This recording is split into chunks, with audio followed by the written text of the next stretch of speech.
La cérémonie du 30e degré de chevalier Kadosh fait référence à 3 crânes sur lesquels sont posées 3 couronnes.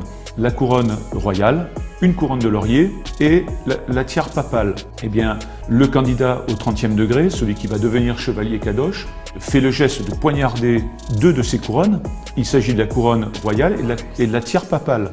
Et on vous dira, mais c'est symbolique. Sauf que je produis dans mon livre les preuves selon lesquelles ces couronnes représentent la puissance temporelle, éventuellement la monarchie, en tout cas le pouvoir temporel, et la puissance de l'Église. C'est dit en toutes lettres par une phrase que je tire d'un ouvrage extrêmement sérieux, rédigé par une personne qui fait partie de la franc-maçonnerie dans les plus hauts grades. Évidemment, si vous ne cherchez pas, vous ne trouvez pas.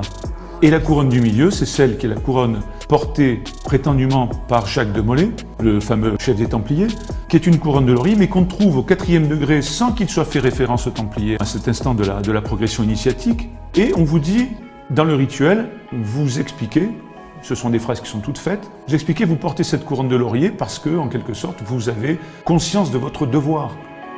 Quel est-il ce devoir ? Je l'explique très clairement avec, je pense, une foule de références et une analyse bien entendu qui m'est personnelle mais qui est confirmée par ces références.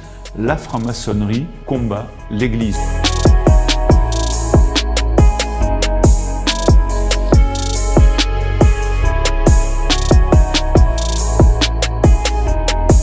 Selon Charles Webster Leadbeater, il existerait une maçonnerie noire qui se consacre à l'étude du mal entre le 19e degré et le 30e degré du rite écossais.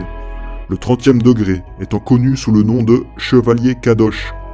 Dans son livre intitulé The Ancient Mystic Rites, Leadbeater définit ainsi cette maçonnerie noire.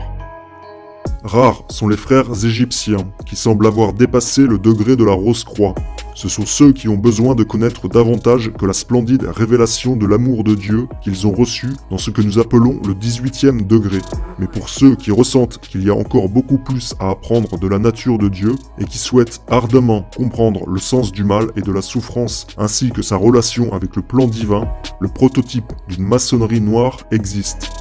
L'enseignement est compris entre le 19e et le 30e degré. Cette section des mystères s'est particulièrement intéressée au travail sur le karma sous ses différents aspects.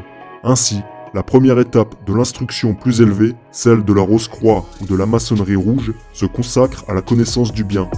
Tandis que la seconde étape, celle du Kadosh ou de la maçonnerie noire, se consacre à la connaissance du mal. Certes, tout cela reste hermétique pour